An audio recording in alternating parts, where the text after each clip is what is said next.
Since you're writing for the members of Keystone to perform this music, are you also finding that you're starting to think of Bill's visuals as like an extension of your palette, or are the two worlds still remaining dramatically separate, even though you're applying to them, to both of them? No, I wouldn't say that I'm writing for Bill as a part of my palette, but I would say that I've been writing and recording and playing and arranging and editing, you know, with Bill's presence in mind, with the feeling of how Bill works.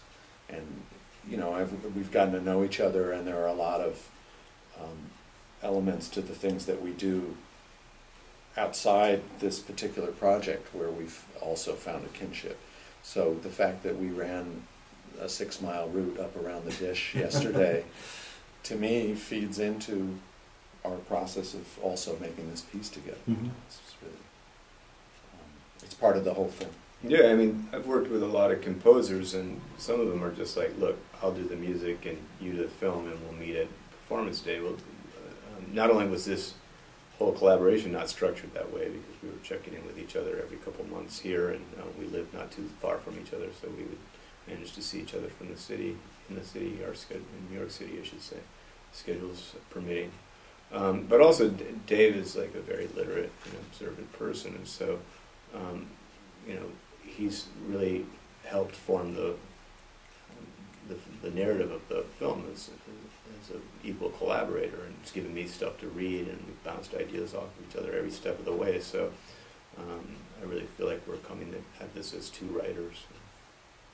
How much of a traditional narrative arc is this film slash, you know, score forming as you work on it? I know that the film of her that we mentioned has a couple of narratives going, but they still move in something like a traditional storytelling arc, whereas Decasia seems more, well, it seems like from interviews I've listened to talking about the film, it seems like it's almost a Rorschach test for what people want to superimpose on it as far as meaning goes. Yeah. And I'm just curious, where does this fall on that? It's closer to a traditional narrative. We've certainly used the Shelley as a skeleton to form a narrative that moves forward. What we're doing now is sort of in the process of paring back that the specifics of that narrative so that it tells a more general and perhaps more pertinent story about our relationship to science and technology and ultimately our environment. In the last couple days during this phase of the residency, we've been, you know, we now have fragments of our work that are, I'd say, rough cuts that are starting to really resemble what the final version is going to be. And so we've been, you know, sitting in a dark room, tossing these bits of music and image back and forth at each other and trying different things out. And it's sort of the most fun moment in it all, because it's also where we're able to look at this structural framework that Bill mentioned, you know, that's based on the Shelley telling, and then to kind of really see the whole thing and mix and match all these incredible images that he's collected for the piece, and also, you know, the themes that I've written for the piece, and looking at different ways, unexpected ways that they might hook up. Yeah, I mean, this is like the pure creation time. You know, it's like we spent a lot of time mixing our colors and getting our palettes together, and now we finally have a big canvas in front of us, and we have it all sketched out, and we can, it felt like today we were both painting on the same picture maybe for the first time. That felt really exciting. Do you like the idea of the impending hard deadline to finish this by? Does that help focus things as well, or is it just an organic process? I'd hate it if it wasn't there. You know, it's a necessary part of the process for me. That's for sure. You know, an open-ended collaboration will be done when it's done. It can end up not getting done. I think I experience it a little bit differently, because for me, you know, once we're finished with the document, the DVD recorded music version, you know, the band is going to go on tour playing it live. And because there's so much improvisation, I don't feel like it ends here. Like, for me, in my psyche, I'm still thinking about, okay, when we hit the stage next October, how are we going to, you know, keep working with this, and this is going to move forward. It's going to be a living But April 24th is an important date. I mean, that's... I agree.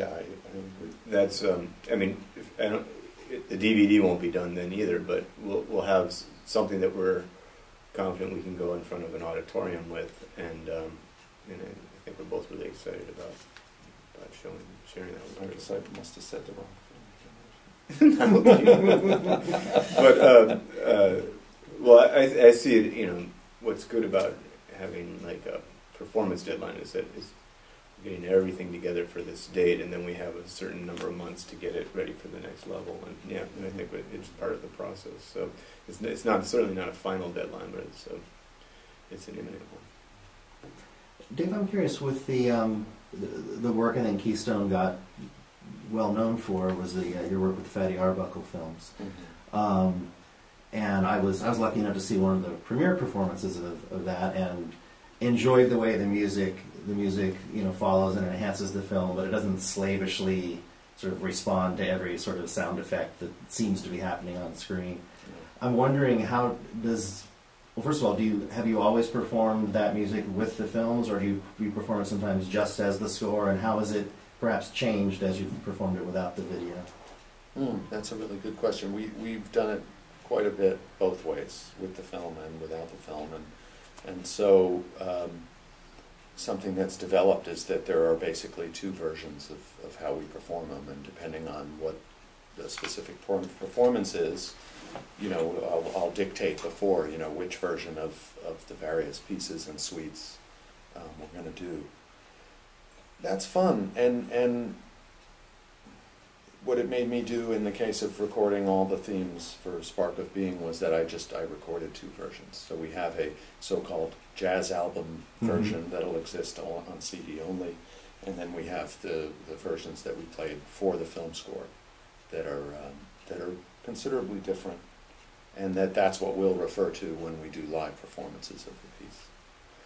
I know that we will be doing some concerts of this music just, as concert pieces also, and I like that. It's good for the band. It keeps us fresh.